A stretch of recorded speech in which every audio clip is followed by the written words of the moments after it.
नमस्कार दोस्तों। आज की डिक्टेशन 90 शब्द प्रति मिनट की गति से बोली जाएगी। डिक्टेशन स्टार्ट होगी कुछ समय बाद। स्टार्ट। अध्यक्ष महोदय, पर्यावरण से तात्पर्य किसी एक व्यक्ति के परिवेश से नहीं वरन व्यक्ति के, समाज के, राष्ट्र के और इस सारी पृथ्वी के ही परिवेश से है, जिसका प्रभाव व्यक्ति, समाज, राष्ट्र और सारे विश्व पर पड़ता है। पर्यावरण से तात्पर्य पेड़ पौधों, नदी, पहाड़ या किसी तंत्र विशेष से नहीं वरन उस समग्र वास्तविकता से है जिस पर मानव मात्र का अस्तित्व और उसका संपूर्ण आध्यात्मिक एवं भौतिक विकास निर्भर है।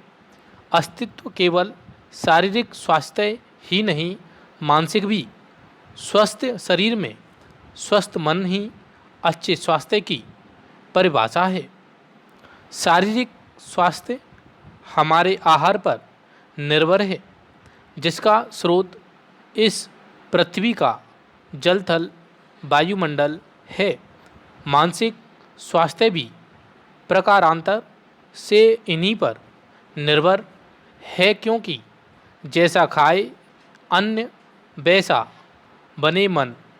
स्वस्थ जीवन पर सबसे अधिक प्रभाव हमारे चिंतन का, हमारी परंपराओं का और उन सब परिस्थितियों का पड़ता है जो हमारे ऊपर आरोपित हैं या की गई हैं या की जा रही है।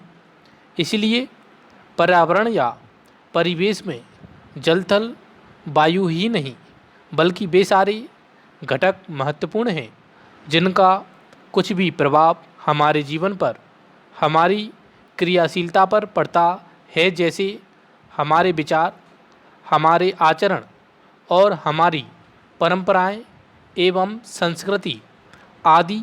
पूर्णविराम पेरा। सदा से मानव की आकांक्षा उन्नति और विकास की रही है।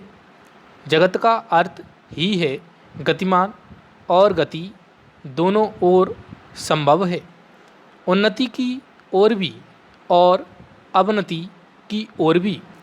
पहली को हम प्रगति कहते हैं, दूसरी को अगति, विगति, अधोगति या दुर्गति कह सकते हैं। वास्तव में मनुष्य ऐसा जटिल प्राणी है जिसमें अनेक विरोधाभासी और असंगत प्रतीत होने वाली प्रवृत्तियां और प्रतिक्रियाएं होती हैं।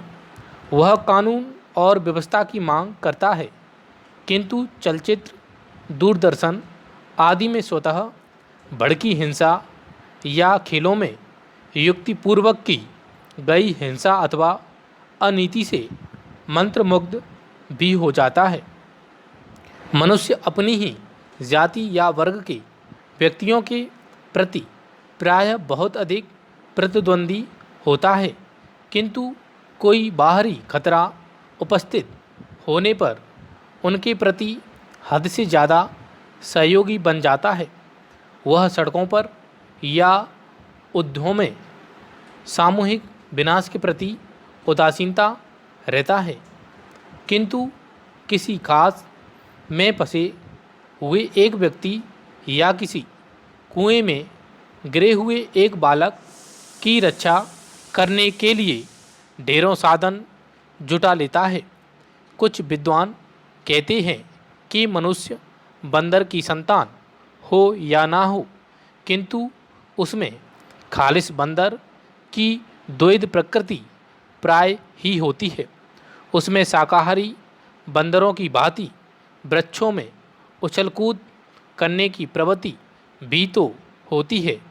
साथ ही ऐसे बंदरों की स्वाभाविक जिज्ञासा भी होती है जो अत्यंत संगठित गिरोहों में रहते हैं और भांति भांति का मांस खाने में मज़ा लेते हैं। मनुष्य की ऐसी परस्पर विरोधी इच्छा आकांक्षाओं से निपटना असंभव होता है, फिर भी किसी प्रकार का संतुलित मध्यम मार्ग अपनाना अनिवार्य होता है। पूर्णविराम।